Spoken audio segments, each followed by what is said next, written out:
Hi అందరికీ. Welcome to my new vlog. అందరూ బాగున్నారా? నేను బాగున్నాను. అందరు మార్నింగ్ అంటే మొన్న లాస్ట్ టైం వెనస్డేది పెట్టాను కదా, నేను థర్స్డేది, ఇది వచ్చేసి థర్స్డే మార్నింగ్ది పెడుతున్నాను. నేనైతే మార్నింగ్ లేవగానే ఫేస్ వాష్ అదే పళ్ళు తోముకోవడం అదంతా చేయను. స్టార్టింగ్ ఏం చేస్తా అంటే, నాకు థైరాయిడ్ ఉంది కాబట్టి థైరాయిడ్ ట్యాబ్లెట్ వేసుకుంటా. వేసుకున్న తర్వాత మౌత్ వాష్ చేసుకొని నెక్స్ట్ స్టవ్ ఆన్ చేసి మా హస్బెండ్కి టీ పెడతా. మార్నింగ్ లేవగానే తను టీ తాగుతారు, సో టీ పెట్టేస్తా. ఫస్ట్ పెట్టిన తర్వాత బియ్యం ఇట్లా ఎరిగి బియ్యం నానబెట్టి తర్వాత అన్నం వండుతాను. అన్నం వచ్చేసి గంజి వంపకుండా అట్లాగే వండేస్తా, ఆడికాడికి పెట్టేస్తా నీళ్ళు. నెక్స్ట్ కర్రీ ఏం చేయాలి అనేది నేను నైటే డిసైడ్ చేసుకుంటా, అప్పుడే కట్ చేసి రెడీగా పెట్టుకుంటా. నెక్స్ట్ డే వండేస్తా. లేదంటే కట్ చేయనివి ఉంటాయి కదా, ఆలు వంకాయ అలాంటివి అయితే కట్ చేయను, మార్నింగే కట్ చేసుకుంటాను. సొరకాయ కానీ బీరకాయ అట్లాంటివన్నీ బ్లాక్ అయిపోతాయి కదా, సో అందుకనేసి నేను మార్నింగ్ కట్ చేస్తా అవి. నేనైతే మార్నింగ్ 5:30కి అట్లా లేస్తా. 5:30కి లేచి వంట స్టార్ట్ చేస్తాను అనమాట. మా హస్బెండ్ వచ్చేసి బిఫోర్ 7 AM వెళ్ళిపోతారు. ఎందుకంటే తనకి ఆటో ఉంది కదా, మాది ఆటో ఉంది, ఆటో డ్రైవర్ కాబట్టి స్కూల్ పిల్లలు ఉంటారు అనేసి బిఫోర్ 7 AM వెళ్ళిపోతారు. చాలా డిస్టెన్స్ ఉంటుంది కాబట్టి అట్లా తొందరగా లేసాను, తొందరగా వంట అయిపోతుంది. నెక్స్ట్ ఇవాళ నేనైతే గోకరకాయ ఆలు టమాటో కర్రీ చేస్తున్నా. ఇవన్నీ వేరు వేరు కాదు, ఒకటే దాంట్లో ఇవన్నీ చేస్తున్నా. చెప్పాను కదా ఇంతకుముందు ఈవినింగ్ వ్లాగ్లో, మాకు టిఫిన్స్ అయితే అలవాట్లేదు, జస్ట్ అన్నం కూర వండేస్తా. ఎప్పుడైనా ఒకసారి అంటే వీక్లీలో 3 times, మెయిన్ అయితే సండే మాత్రం కంపల్సరీ టిఫిన్ చేసుకుంటాం, అందరం ఇంట్లో ఉంటాం కాబట్టి.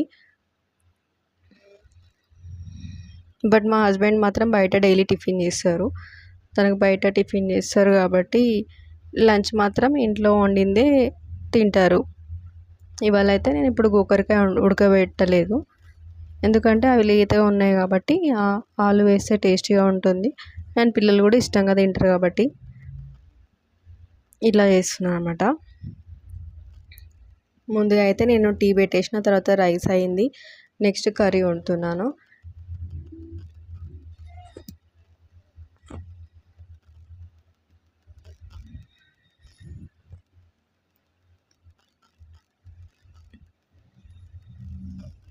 ఆనియన్స్ ఫ్రై అయినాక అట్లా పచ్చిమిర్చి వేసుకోవాలి.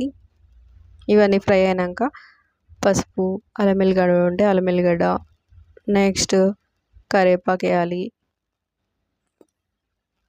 తర్వాత మనం ఏదైతే కూరగాయలు ఉండాలనుకుంటున్నామో అది వేసేసుకోవాలి. నెక్స్ట్ వచ్చేసి నేను డైలీ యోగా చేస్తుంటా. డైలీ కాకపోయినా డే బై డే అయినా అట్లా చేస్తుంటా టైం ఉన్నప్పుడు. లేడీస్ అందరూ చేస్తే హెల్త్కి మంచిది, మనం ఎంత పని చేసినా అలసిపోము అనమాట, హెల్తీగా ఉంటాము, ఫిట్గా కూడా ఉంటాము. మనం ఇది బక్కగా కావాలని కాదు కానీ హెల్తీగా ఉంటాం అంతే. యోగా డైలీ చేస్తుంటే అదే అలవాటు అయిపోతుంది, కనీసం 15-20 minutes అయినా చేయాలి.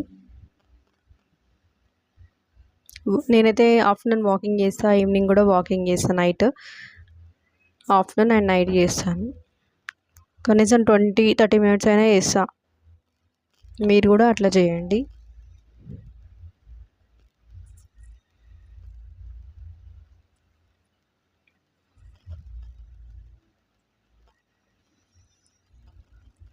నేనైతే వంట అయిపోగానే ఇంట్లో ఊకేసి, లేదంటే బయట ఊకి వాటర్ చల్లేసి, జస్ట్ ఒక మగ్ అయితే సరిపోతుంది. మాకు బయట చిన్న ఉంటుంది, మాకు వచ్చేసి ఫ్లాట్లో గవర్నమెంట్ ఫ్లాట్లో వచ్చింది ఇల్లు. 3 years అవుతుంది వచ్చి, కాకపోతే మేము వచ్చి 2 years అవుతుంది ఇంట్లోకి వచ్చి. మాకు ఆపోజిట్లోనే వేరే వాళ్ళ ఫ్లాట్ ఉంటుంది, సో మాకు కొద్దిగా ప్లేసే ఉంటుంది కాబట్టి మా వరకు మేము ముగ్గు వేసుకుంటాం, వాళ్ళది వాళ్ళు వేసుకుంటారు.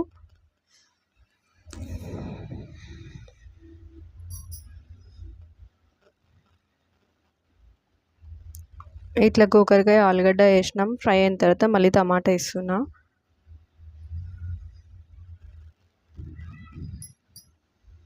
నెక్స్ట్ ఇట్లా మా గడప దగ్గర ముగ్గేస్తున్నాను, ఇదే బయట.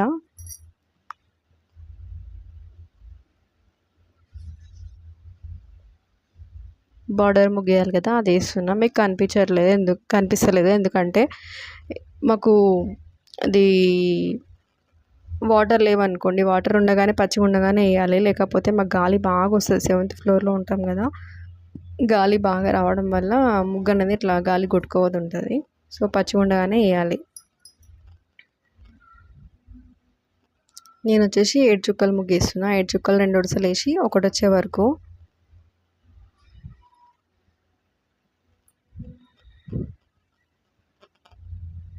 నెక్స్ట్ ఇవి మా చెట్లు కలమంద, మనీ ప్లాంట్, శంఖం చెట్టు, ఇట్లా కొన్ని ఉన్నాయి. అంటే ఎండ ఉన్నా లేకపోయినా ఉండేటివి కొన్ని మొక్కలు ఉన్నాయి. మనీ ప్లాంట్ అట్లా ఉన్నాయి కదా, కలమంద అవి ఉంటాయి కాబట్టి అవే పెంచుకుంటున్నా. లేకపోతే మాకు ఎండ రాదు, ప్లస్ గాలి బాగా వస్తుంది, చెట్లు వాడిపోతాయి. మేము వచ్చినప్పుడైతే 10 తొట్ల వరకు తెచ్చుకున్నాం మొత్తము. చెట్లు పెంచుకుందామని నాకు చాలా ఇష్టం చెట్లు అంటే, కానీ ఇక్కడ ఏ పెరగట్లేదు.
నా కొడుకు వచ్చేసి ఇట్లా బాక్స్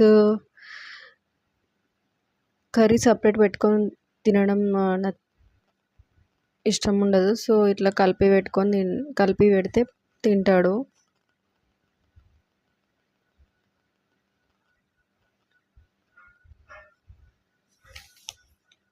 ఇది జొన్న రాగి దోశ వేసిన అని చెప్పిన కదా, ఇందులో కొద్దిగా రవ్వ, కొద్దిగా మజ్జిగ వేసి వాటర్ పోసి బాగా కలపాలి. పెంక మీద వేయాలి, అంటే ఇట్లా చల్లినట్టుగా గంటతోని వేయాలి.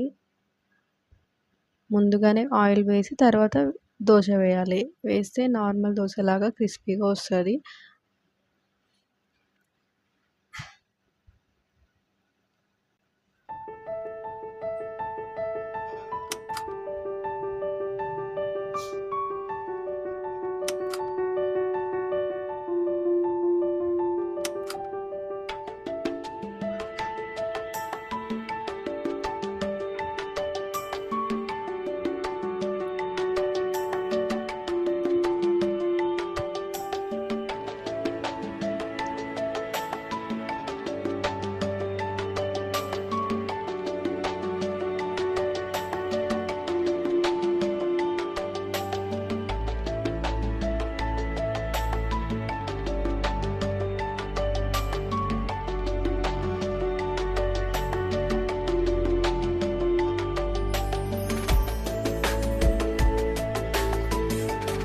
ఇట్లా క్రిస్పీగా మంచిగా వస్తుంది దోశ.